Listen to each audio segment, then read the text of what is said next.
Okay, so there's her side to the story, and there's my side. So let me share my side first. So we were friends for after that, like I said, after that. So many years. Yeah, after that experience, we were friends. Were best man and Chief chief bridesmaid for our mentor and the wife.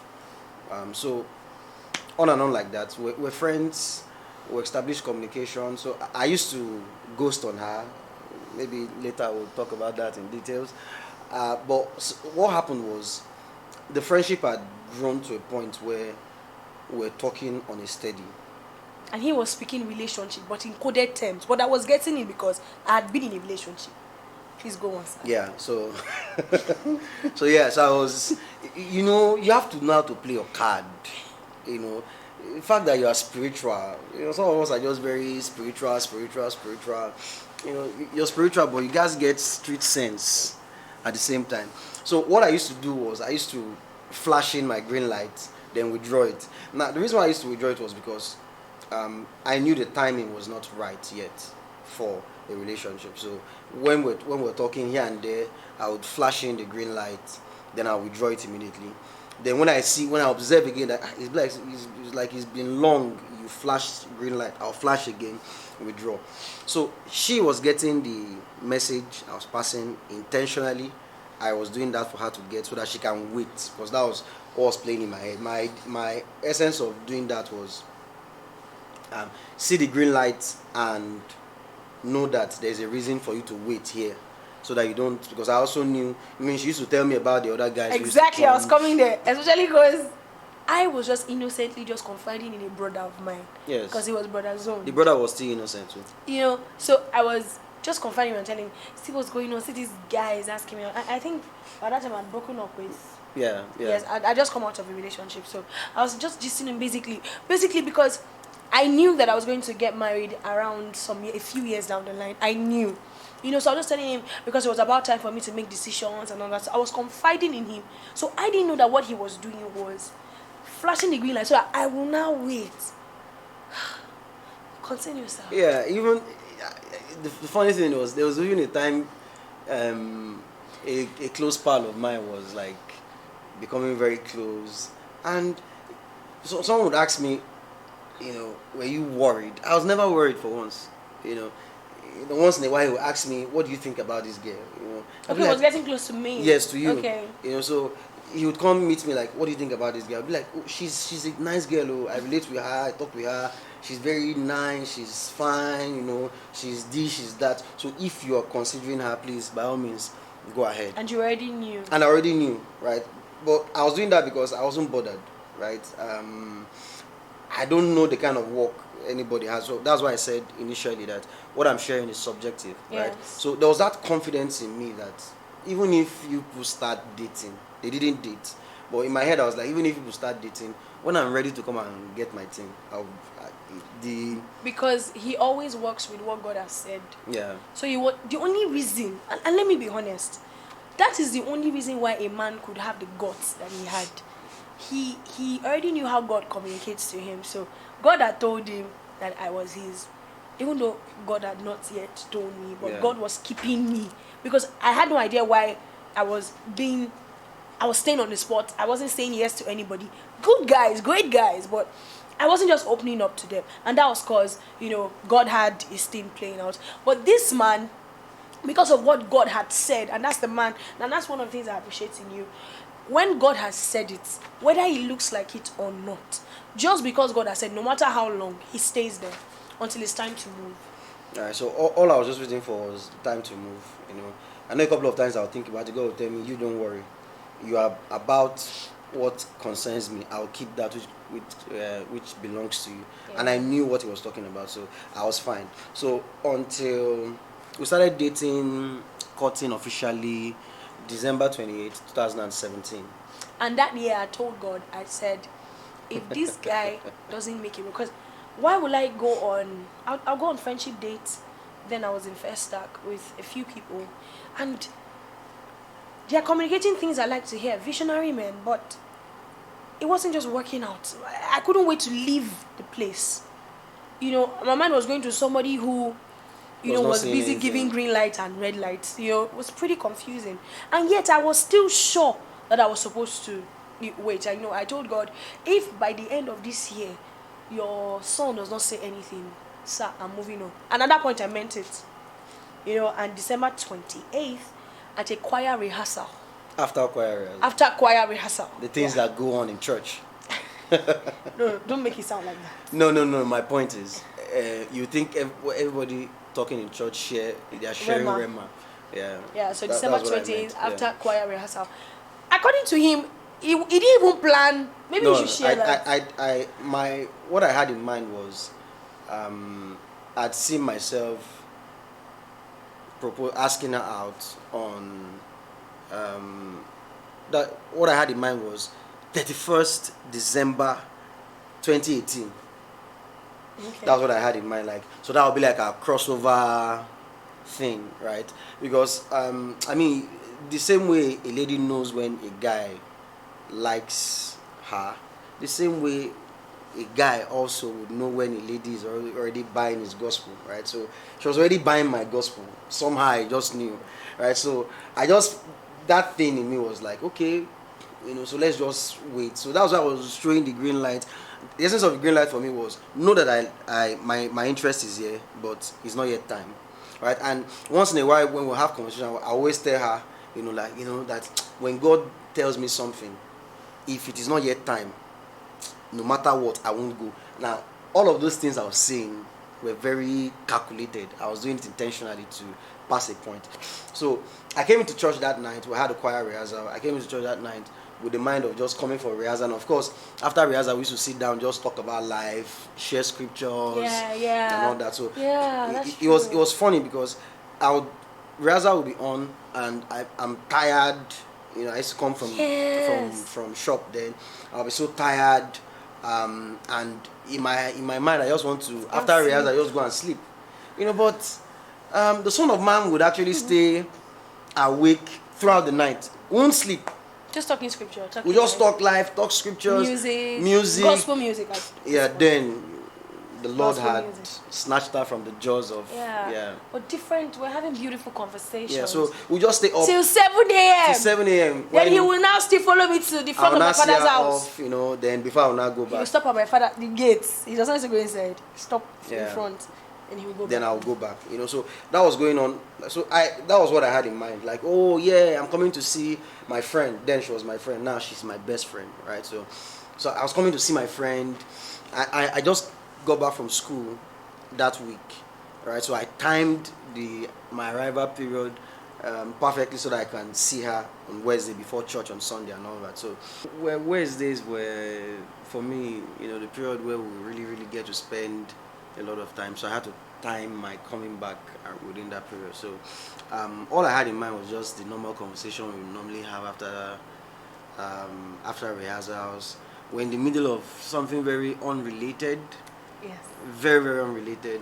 And that knowing I had the first day, I knew, just came again, right? And I knew at that point that it was the right time to say. So I fought it for a few seconds, like, no, I want it next year. But it was like God telling me, now is the right time. Now is the right time. And I didn't know at that time that, I didn't know she had told God already that if we cross into next year, we just had 3 days to the cross of the other year, so just so you know that nothing was planned, I just asked her, I said, can you wait for me? And I'm like, wait for you to go to your sister's house and come back, because what kind of spiritual way of asking me out was that?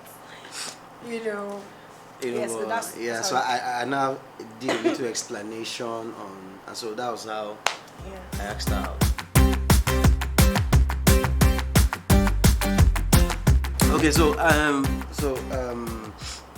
said before that I wasn't planning on asking her out that day. Yeah. So I think people would normally rehearse what to say, how they're going to say it, then be anxious. Be anxious, or thought says the Lord. Whilst I was praying, the heavens broke into two. So I didn't have any of that. We were just having a very random conversation, very unrelated, and I had that knowing I fought it for a few seconds, but when I knew, so all I could say at that point was, will you wait for me? And after I said it, she was like, wait for you to do this or to do that. So I now had to explain what the whole will you wait for me. So but the key line, the punch line Will you was, wait for me? will you wait for me? And it was very, Unromantic. yeah, Being asked out in the church. exactly. And they're not using the Prophet Elijah line. Will you wait for me? Like, who does that? But after he explained, and oh my God, his explanation was too visionary for me not to buy into. You know, he was showing me where his eyes were onto, and you know that did it for me. Because will you wait for me? Yeah.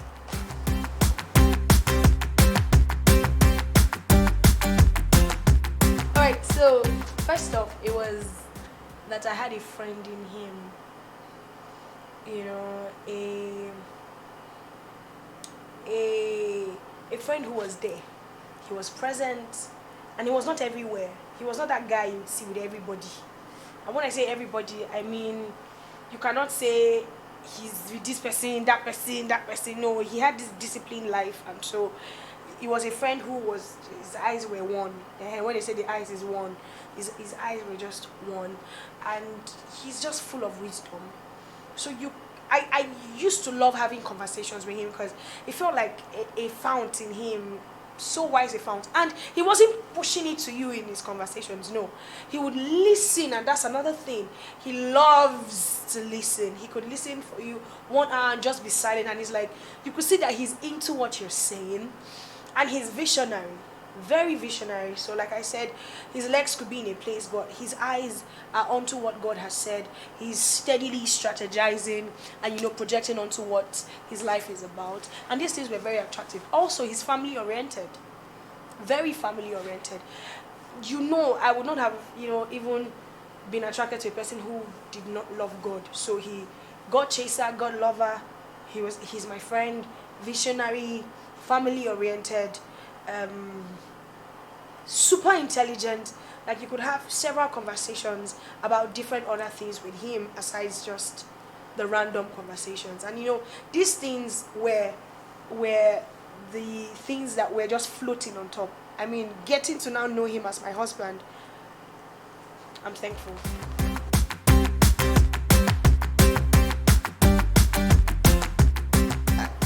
It's both ways, but I would say the first thing for me was God has said, right?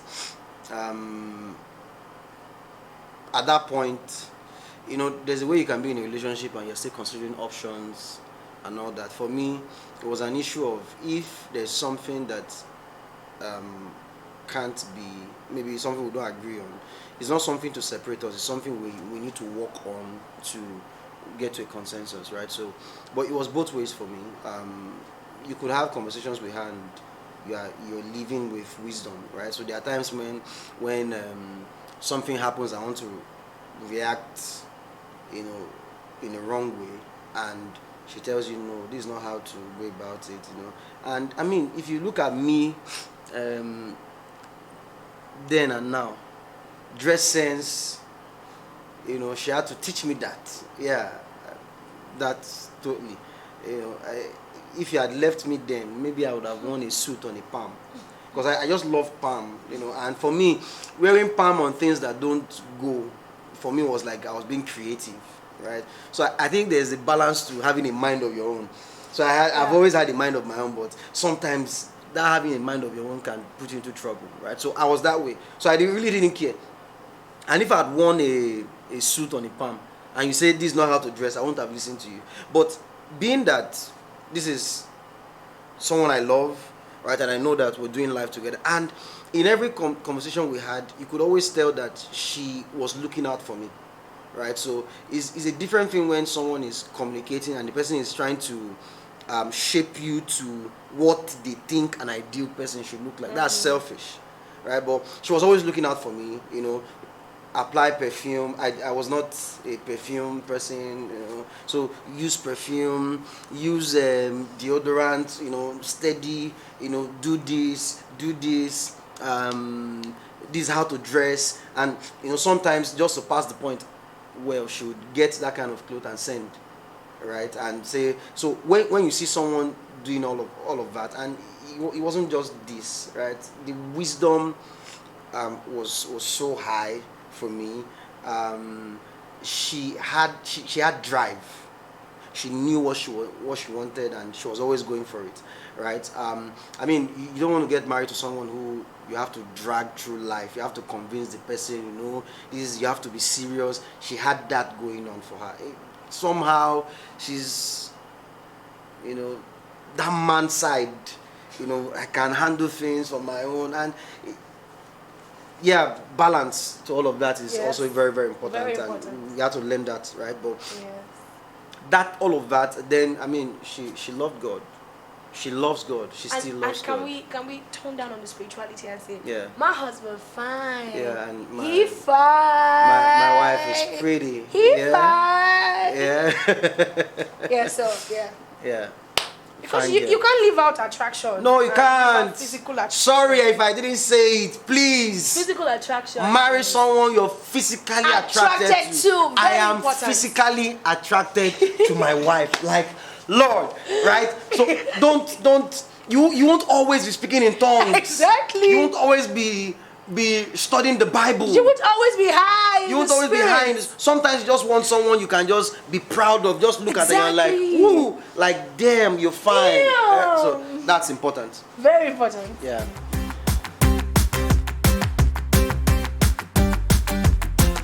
So let her go first, because I did a lot of anointing, so it's very easy for her to pick. But me, I have to really think to remember. So just in case maybe when it's my turn I don't remember, I'm not acting, right? I'm just being sincere. So please, and go gentle on me. During courtship, because he was totally blank on a relationship. I mean, it was his first relationship. Like I said, I had been in one, I had a few experiences here and there, but he was totally blank. And so it was crazy for me, because things I would naturally expect of him, he had no idea about. It was causing too many issues. Maybe one would be, let me use this, my video shoot. I had a video shoot. Do you remember that period? Yeah. And throughout the day, he did not ask, oh, like, you know how it is before the video shoot even commence? The man you're in a relationship with should, send a text and say, oh, how is it going? Or what's happening? Or nothing. I didn't hear from him. Not a word. It was in the evening when the video shoot was done. It occurred to me that the person I'm in a relationship with did not reach out to me. So I had to now call him and say, sir, I had video. Do you remember that I had video shoots today? And he's like, oh, I'm sorry. I've been so busy. And in my head, I'm like, so these things kept occurring. The negligent Let me give you another one. Okay, what? Another one. Okay. On our first anniversary. He did not remember. So that's anniversary in courtship. In courtship. Yeah. So what happened was, I used to just go off on the world. Yeah. Right, because I love having retreats. Right, so I do that back to back here and there. So that would entail me turning off my phone, going off social media and all of that. So I think 2 or 3 days before that day, I'd gone off like that, right? Just kaboom. And it's easy. I should have just communicated and told her, but nothing. His family members were calling me. Where is Ike? Where is Ike? I said, how can I now? How would I explain to them that even I do not know where he is? Yeah, so I'd always been used to being a lone ranger. Yeah. Where you don't have to confide in anyone, just talk basic stuff and all of that. So that was what informed that. Throughout that day, we couldn't reach each other. She sent a gift. Yeah. I didn't remember it was even an anniversary, because for me, like, big deal. It's just we have not married, right? So you're just cutting. So what's the big deal? And for me, I think that it's very important. Celebrate tradiversary. Yeah. It's just traditional wedding. You did your, white wedding, but still celebrate those things. Those things are just memories. And I think this message should also go out to ministers, every one of us in the ministry, let's ensure that that balance is present.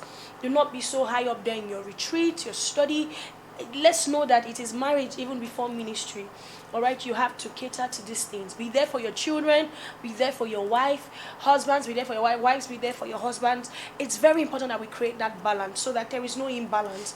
All right, I know you want to retreat for several weeks. I mean, why can't she retreat with you? Yeah. Why can't both of you have those moments together? So it's very important, very important. So those were the annoying things he did. But I mean, look at him now. He's a changed bottle of wine. So I think for me, which was a wisdom thing for me, actually, I didn't have it. So here's what used to happen then. I'll be hard on myself, that's fine. Right, so what used to happen then was, so when we talk, like she said, right, she loved how I used to give advice. So sometimes I get carried away in all the, I love how you dissect issues when I bring it to you. And also, I just go in the pump of, so she comes up with something, and I just go kablam on her. Like, this is not right, this is not right, this is not right, this is not right. And she would then be like, I don't like the way you're responding. So, in that moment, I'm like, come, hold on. Just a while ago, you just told me that you love. So now I'm just giving you more of, I had it hidden. What you say you love, and you're reacting like this. So I didn't know. All she needed was, don't come from a position of, and right now, understanding it, I don't even like when people do it to me. Right? So someone comes to you and tells you, I failed at this. The right thing to do is not to still major on what the person did or what they failed at, right? They know they failed. It's like even sinners. You see someone smoking and you're coming with a Bible, naturally they want to hide and even be the smoke defensive. and be defensive. Yes. So the right thing to do is not to now go hard on them and tell them you are going to hell. Listen, anybody going to hell knows they are going to hell. Yeah. So there's no point. So the right thing to do for me then would have just been to, I'm better with that now. But it used to annoy me then because I didn't understand, like, what's up? You said you like me telling you, giving you advice, and you're reacting like this. So it used to annoy me then, but like I said, it was a wisdom thing that I didn't have that was causing the problem.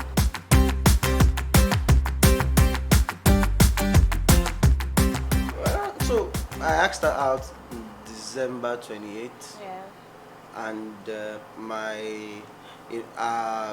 spiritual dad, normally towards the end of the year, stays away. He stays alone. He's usually on retreat. And immediately after that, he does that till the turn of the year, crossover service. Then after crossover service, he travels straight up to the east. So what happened was, I couldn't see him within that period, that space of time, being that he was towards the close of the year and he had that retreat thing going on. Then first and second is celebration day and all of that. So before I could know what was happening, I traveled.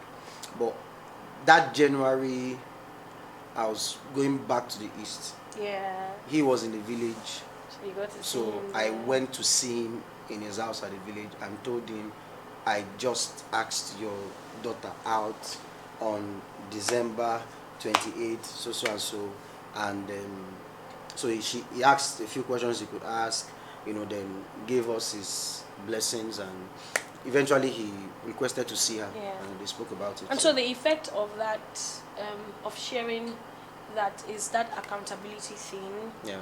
And that submission thing, it would always give you guys, the both of you, that coverage, that security. You know that, oh, this person is now aware, this person is now aware. So you want to live up to the responsibility. You want to do better. Yeah.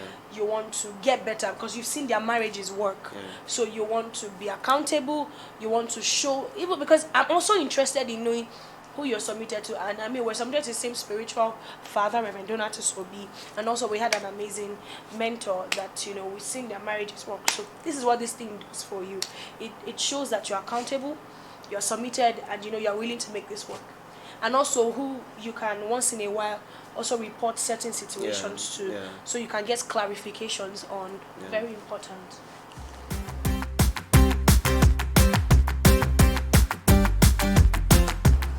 So she would kick off, but let me just say this. we dated for 2 years. We courted for 2 years and how many months?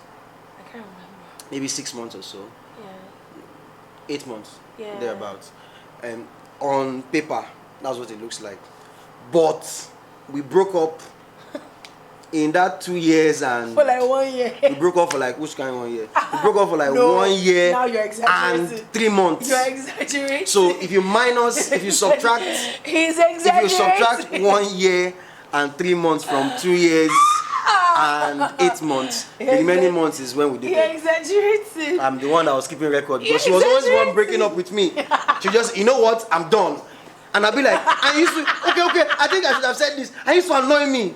Probably So that's how you. this is what she used to do that used to annoy me. I'll be like, but we are convinced because that's how I reason. I'm like, God told you to be here. God told you to be here, but you are not nurturing what God gave to you. So that was my mindset was not minding what we see, right? Would walk through. And you know how it works? She didn't have that mindset. I didn't have that mindset. Yes, so just confess. Because confess you didn't have that mindset. Hey, if you're gonna stress me out, no, let's not do this. I can't stand this. So you said, I'll be like, I had a level of understanding that he was not operating from because he didn't have an idea of what a relationship should be. Yeah. So it felt like a lot of work. Like, how won't you know you're supposed to call? How won't you know you're just supposed to nurture? I'm a woman. You're supposed to do these things. And it took him reading books, confiding in mentors, and all of that. And I was not even ready for that. The key thing that broke me was, one time I was in Makurdi, and we had a very lengthy. We broke up when I was in camp. When I was in NYSC camp. Now that day, soldier just pursued me. You know how camp can be when they are hurrying everybody. Soldier just pursued me. Then she called me. As I was still trying to catch my breath, she called me. Like, you don't call, you don't check up, even though you're in camp and all that. So I was like, do you know how busy this, on a norm, maybe I would have answered that question gently, but I was just chased by soldiers. Please. I just said. So I was like, do you know how busy? So she was like, you know what? That was the exact word she used. You know what? I'm done. And you know how it is. So I was like, you are done? I'm done too. And I ended the call. And I'm like, see this one. I'm not going back to this relationship again. Yeah. I'm done. I'm tired. She always tell me, you know what, this time I mean what I'm saying. She said that thing like maybe 7 times or so. Because we're always breaking up. We're always breaking up. Every time she felt this time was the last time, and we will eventually come back. Yeah, but no. I don't say come back. So, in fact, one particular time, I think it was my mom that noticed, there was a break in transmission, and she was like, "What's going on?" I'm like, "No, who's that? I'm done. I'm not in a relationship with him anymore." Majorly just trying to prepare her mind for the next person because. In that space, and you know how it is when there's a vacuum in a relationship, there are responsible people who are already chipping their heads and are trying to live up to that responsibility. You start considering them, and even in that space, I was experiencing that peace. But yet, this fella was stressing me out. So it made me always say, you know what? Let's break up. Since you don't want to live up to responsibility. What she didn't know was that her mom called me. Yeah, I didn't know Yeah, that. she didn't know. She called me one of the days and was like. She was not giving me advice that, all the problem we were having was centered around communication. Yeah. That was all. There was no other thing. Right? Because, like I said before, I could just blank out. I could just be like, okay, I need some time with God, and I blank out 1 week, 2 weeks. Turn off my phone, nobody's reaching me, no communication. He didn't say anything. So it was terrible, right? So she could take it for a while, and after some time she's like, I'm just done. blow up. And so mom called me and was giving me advice that you have to follow a woman, you have to be communicating and all that. And before courtship, it was not like that. So it felt like, no, but I used to do it a little then. Yes, you were not like that. But you were more present before courtship than even when we now entered courtship. Because I'm like, one day I told you, I said, if this is how you were doing, we will not have been here. Yeah, I had to tell him, But I right now in this place, I can understand because after losing his parents, he went into himself. Nobody at all. Like, imagine being a lone ranger, basically. So now, right now, I understand that it took him a lot of work to get here. But over there, any lady, anybody. Yeah, would have broken up 7 times with me. I mean, any right-thinking person who is not desperate Would have broken up 7 would have times. broken up Or like 10 several times. 7 times. I mean. Several So times. what broke me actually was after we came out of camp, where I think that breakup was the longest we had. I think we went for like 5 months or so. Yeah. So the day we finally mended everything, I remember where I was. I was under one mango tree opposite the house where I stayed, and so I was telling God, I was like, God, I mean, why am I like this? Yeah. Right? So it was like I was having a conflict. There was this part of me that really wanted to be all that I was supposed to be, and there was this part of me that was hardened already. This is how you are, this is your lone ranger thing. So it was a conflict kind of thing. So I was telling God, I was like, and I was crying, right? And that's why when she was talking when we started, she said something about your relationship with God, friendship, and there's really nothing you can't discuss. Yeah. I don't believe there's nothing we shouldn't pray about. Yeah. Right? So what I did was I took it up in prayers, and I'll tell God. Now that was the first time I really broke down in tears about it. But over and over again, I always tell God, I'll be like, God, I want to be a reflection of your love to your daughter. Just the same way Christ is a reflection of love to the church. I mean, Christ is the groom of the church, and we are his bride. The same way you love the church is the same way I want to be a reflection of that love to your daughter. And even after that time, we still had we had issues here and there. But every single time, I think what God was compensating me for, was he was seeing my heart. He saw that I was genuine. For issues, address the issue and do not slander the person. And always remember that whilst you are having conflicts can be a ladder to understanding yourselves. Yeah. Let me. I remember this. Right after we got married, I had a conversation with her boss, right? And shout out to Mr. Easy. Yeah, shout out to Mr. Easy T. All right. So he said something very striking. I'm not sure he remembers telling me this, but it stuck with me. So he told me, he said, now you guys are married, please understand that misunderstanding is an opportunity to understand each other better, right? And when he said that thing, it was like, whoa, and so what happens for me now is whenever we have any reason to have a misunderstanding, I'm not happy we're having a misunderstanding, but I'm happy at the same time. Yes. Right? Because that gives us that. If you see misunderstanding the way it is, what it's telling you is that there's an issue here that you guys have not reached a consensus on. Right? That's all it's saying. It doesn't mean that your partner is bad, and it doesn't mean that you're bad. Right? I mean, two of you grew up from different backgrounds. You're exposed to different environments. You even have issues with your siblings that you were born with. Yeah. In the same house You grew up with. Right? So anytime misunderstanding comes, for me it's just like, woo, this is something that we've not trashed out, and this is an opportunity for us to reach a consensus on it. So like she said, separate issues from persons. There's no need, let me give a very good example. Let's say there's a difference between this thing is dirty and you are a dirty person. Yes. This is how you always do every time.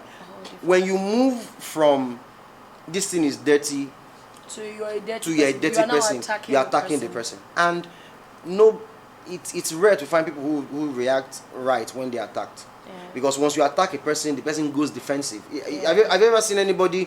Why do you think people go to court? Right? They go to court, go to lower court, go to another court. You did not defend yourself. Oh, sorry. Is it because it's from me? Yes, it's from you. Oh, so wow. I'm at peace. Thank you. Go to court, go to appeal court, go to Supreme Court. If there was another court after Supreme Court, they would have gone. You know why? Nobody wins an argument. Right. So whilst you are the judge might have said you won the case, but because it was an argument, it was point against point. It's point. Let me prove my point. Now, when you are in an argument, as the person is talking, you are picking. You're not listening to hear. Come on. You're listening to attack. So the fastest way to get someone into that mode is to attack the person. Once you Yeah. tell the person you are a dirty person, the person is already thinking of, because you too, you have your own. Come on, yeah. Right? So the person, I'm not talking. Yes, is it because I'm not talking? So the Yeah. person is going past the point of there's something to fix here too. You're attacking me, I have to give you the same thing. Yeah. Right? So as much as possible, we avoid that. Not even as much as possible. We don't do it. Right? We don't. Right? So, but if you catch yourself doing that, the right thing to do is afterwards apologize. I was sorry here. I shouldn't have reacted the way I reacted. I shouldn't have said this. I don't think there's anything apology can fix. Come on, yes, especially a sincere apology. Sincere one. I always say that after apologizing, a true apology is a changed behavior. Yeah, yeah. So after saying I'm sorry, ensure you're not just saying I'm sorry just for the moment. Ensure that you mean it, and then it's sorted. I knelt down. There's no crime in that, right? I knelt down and I can't remember the exact words I said, but we shall propose. As it was reeling the words, I remember when I'm like, hold up, I'm getting engaged. It was a whole surprise. The whole how I was dragged in, to come for it was very surprising.